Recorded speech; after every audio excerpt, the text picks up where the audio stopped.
Imagine sitting in the seat you paid for, minding your own business, when a flight attendant approaches and asks you to move because someone more important needs your spot. Now imagine that happening to you not on a budget airline, but in first class, where you've earned your place through years of loyalty and hard work. That's exactly what happened to Rebecca Chun, a tech executive flying from San Francisco to New York for what she thought would be a routine business trip. But when she was told to give up her seat for a special guest, and then the entire plane discovered why she agreed without hesitation, it sparked a moment so powerful that passengers recorded it, shared it online, and turned an ordinary flight into a viral story about sacrifice, compassion, and what truly matters in life. Stay with me, because this story has a twist that nobody saw coming. Rebecca Chun had spent 15 years climbing the corporate ladder at a major Silicon Valley tech company. She was Senior Vice President of Operations, overseeing thousands of employees across multiple countries. Her schedule was relentless. 18-hour days were normal. Weekends disappeared into conference calls and strategy meetings. She traveled constantly, racking up enough frequent flyer miles to maintain platinum status for years. First class wasn't a luxury for her anymore. It was a necessity. Those few hours in a comfortable seat were often the only time she could catch up on sleep or prepare for the critical meetings waiting on the other end. On this particular Tuesday morning in October, Rebecca boarded Flight 227 feeling exhausted.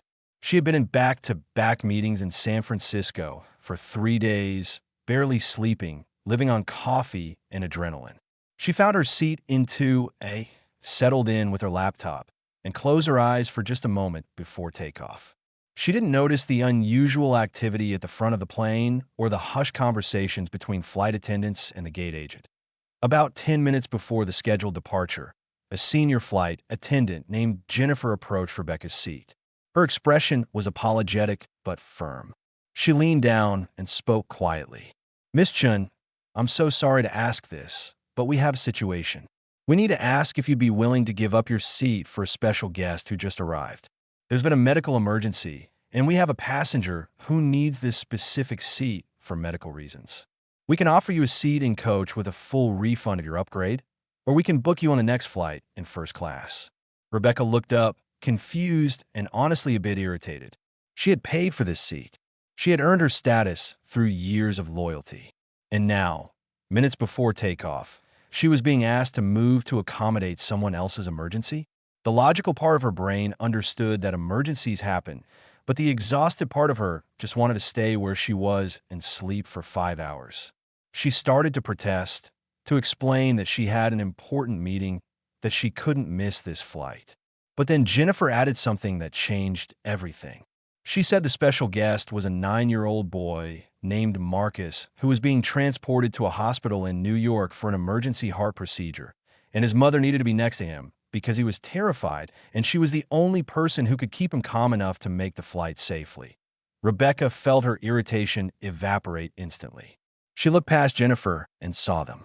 A small boy in a wheelchair being pushed down the jetway by a gate agent, his mother walking beside him holding his hand. The boy's face was pale, his eyes wide with fear. His mother looked like she hadn't slept in days.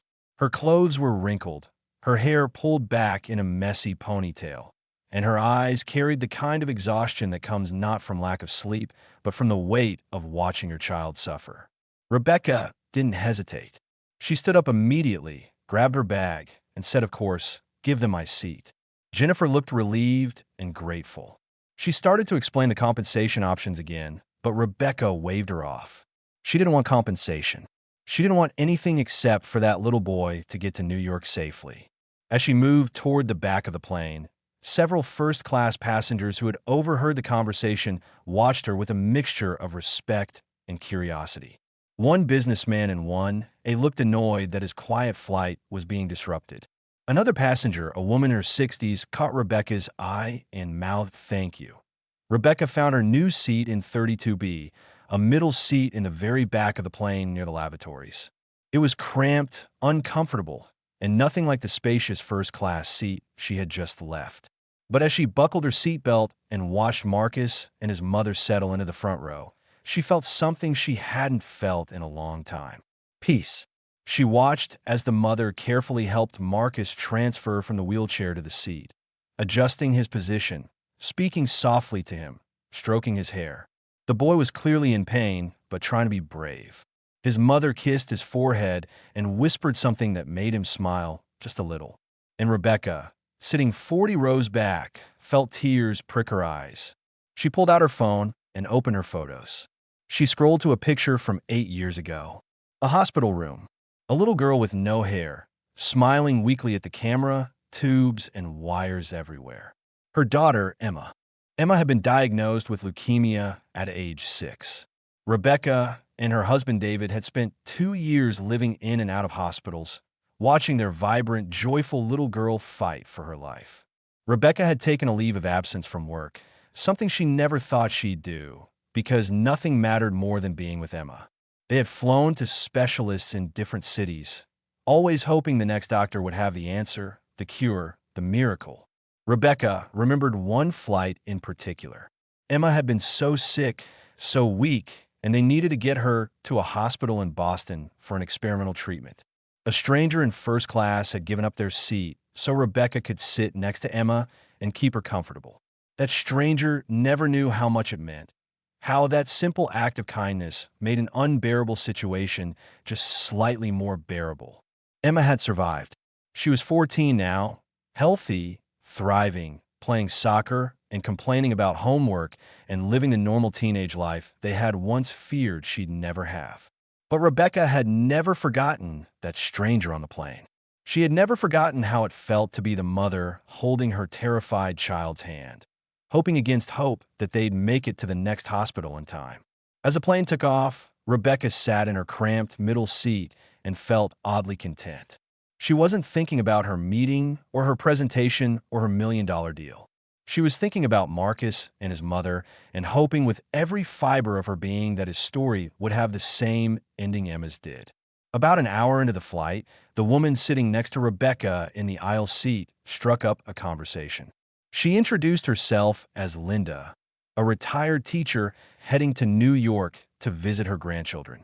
She had seen what happened at the front of the plane and told Rebecca she thought it was incredibly kind. Rebecca shrugged it off, saying anyone would have done the same.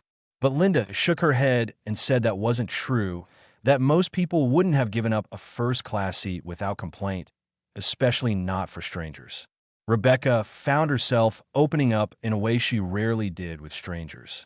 She told Linda about Emma, about those terrifying years, about the stranger who had once done for her what she had just done for Marcus's mother.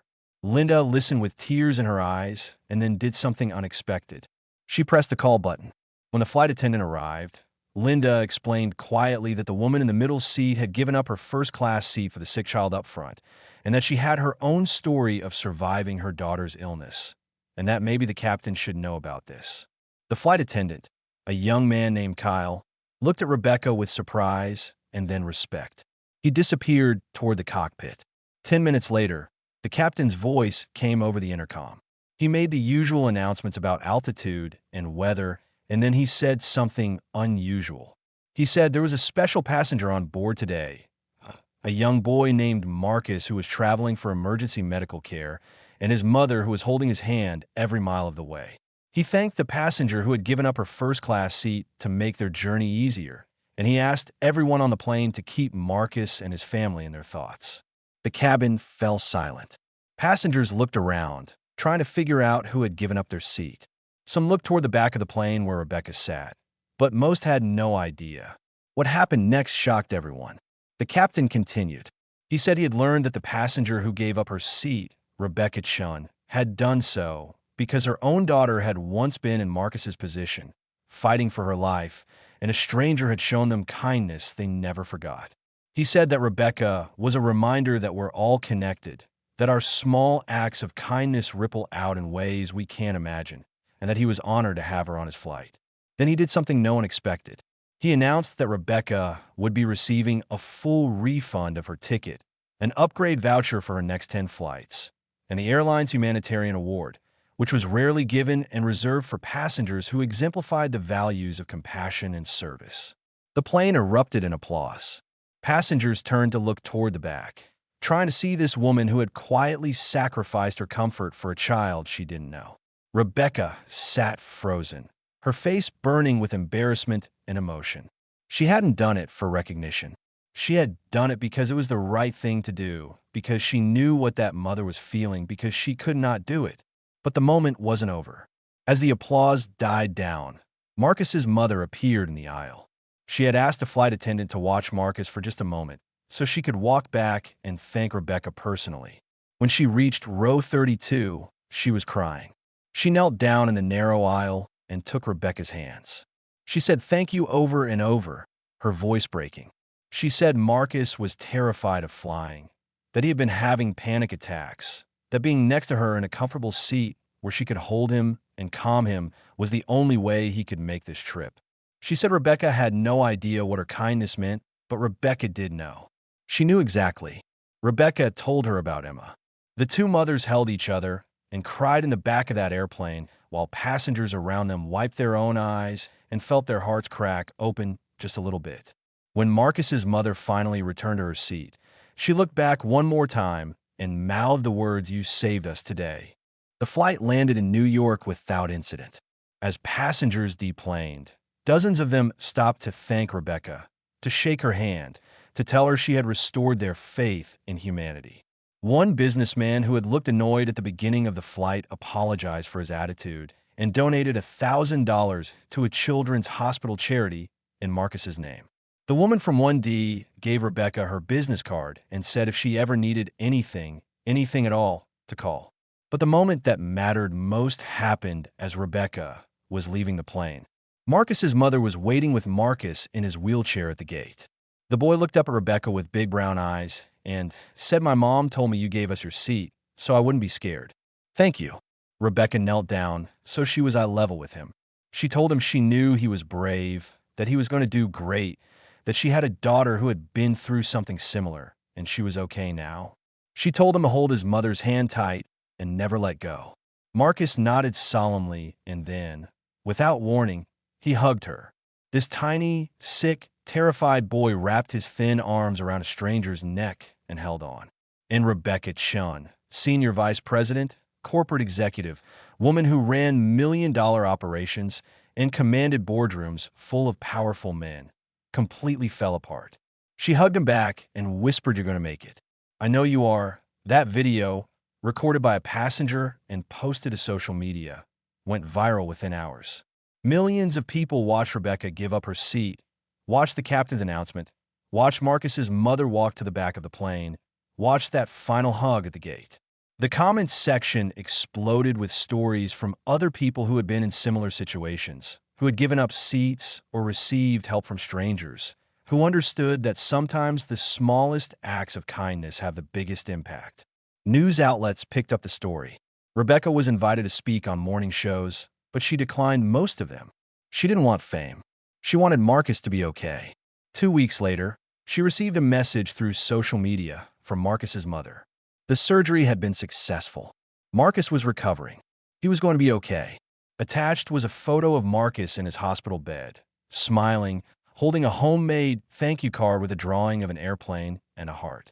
Rebecca framed it and put on her desk at work, where she sees it every single day. That here's what this story is really about. It's not about giving up a seat.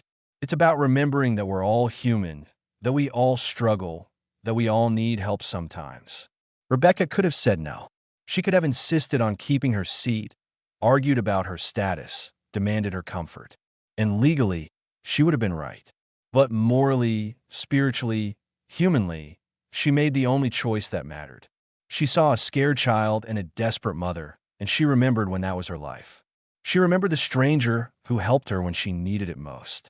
And she paid it forward. That's the secret that too many of us forget. Kindness isn't a transaction.